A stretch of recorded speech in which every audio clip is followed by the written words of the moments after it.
இந்த உலகம் எப்போதுமே ஆரம்பத்தில் யாரையும் அரியணையில் அமர்த்தி அழகு பார்ப்பதில்லை.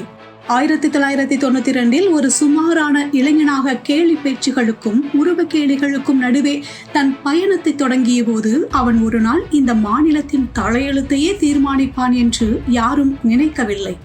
நமக்கு ஏன் இந்த விமர்சனம் என்று ஓடிப்போய் ஒளிந்து கொள்ளாமல் ஒவ்வொரு கல்லடியையும் படிக்கற்களாக மாற்றிய அந்த விடாமுயற்சிதான் இன்றைய இளைஞர்களுக்கான முதல் பாடம். வாழ்க்கை ஒரு வட்டம், இங்க ஜெயிக்கிறவன் தோற்பான், தோற்கிறவன் ஜெயிப்பான் என்று அவர் திரையில் சொன்னது வெறும் வசனம் அல்ல, அது காலத்தின் கட்டாயம் என்பதை இன்று நிரூபித்து காட்டியிருக்கிறார். அமைதி என்பது பலவீனம் அல்ல, அது ஒரு மிகப்பெரிய போர் தந்திரம் என்பதை அவரிடமிருந்துதான் இளைஞர்கள் கற்றுக்கொள்ள வேண்டும். தன் தங்கை வித்யாவின் மறைவில் அவர் கற்ற அந்த அமைதி பிற்காலத்தில் சினிமா மற்றும் அரசியல் களத்தில் எழுந்த எத்தனை பெரிய சூறாவளிகளையும் எதிர்கொள்ள அவருக்கு பக்குவத்தை தந்தது.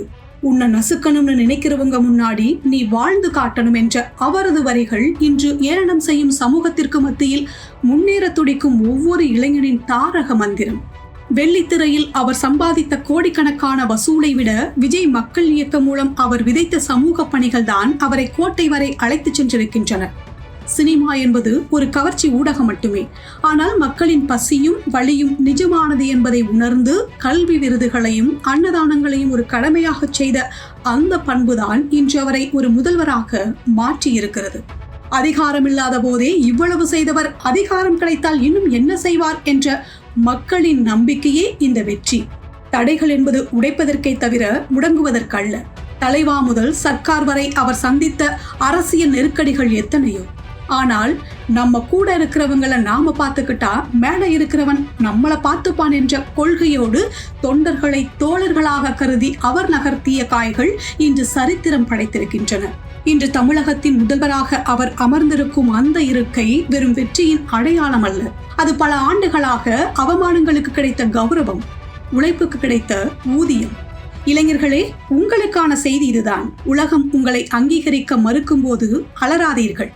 உழைப்பால் அந்த உலகத்தையே உங்களை திரும்பி பார்க்க வையுங்கள்.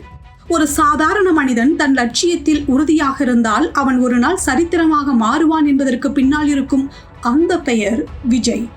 இந்த மாற்றத்தை வெறும் அரசியல் வெற்றியாக மட்டுமே பார்க்காமல் ஒரு தனி மனிதனின் 30 ஆண்டு கால தவத்தின் பலனாக பார்க்க வேண்டும்.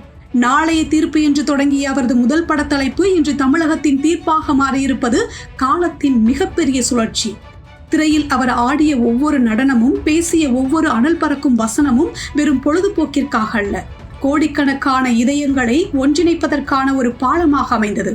எத்தனையோ முறை திரையரங்குகள் முடக்கப்பட்ட போதும், படங்கள் ரிலீஸ் ஆக விடாமல் தடுக்கப்பட்ட போதும் அமைதியாக புன்னகைத்தபடியே இக்னோர் நெகட்டிவிட்டி என்ற ஒற்றை மந்திரத்தை ஆயுதமாக்கினார். அந்த அமைதிதான் இன்று அவரை தமிழகத்தின் உச்சபட்ச அதிகார பீடத்தில் அமர வைத்திருக்கிறது. ஒரு காலத்தில் இவரை பார்த்து ஹீரோவுக்கான அடையாளம் இல்லை என்று சொன்ன அதே ஊடகங்கள் இன்று மக்களின் நாயகன் என்று மகுடம் சூட்டுகின்றன. அதிகாரம் என்பது அடக்குமுறை அல்ல, அது அன்பு செய்ய கிடைத்த வாய்ப்பு என்பதை மெய்ப்பித்து காட்டிய இந்த வெற்றி பயணம் சாதிக்க துடிக்கும் ஒவ்வொரு சாமானியனுக்கும் ஒரு பாட புத்தகம். உழைப்பால் எதையும் சாதிக்கலாம் என்பதற்கு விஜய் என்ற பெயர் ஒரு வாழும் உதாரணம்.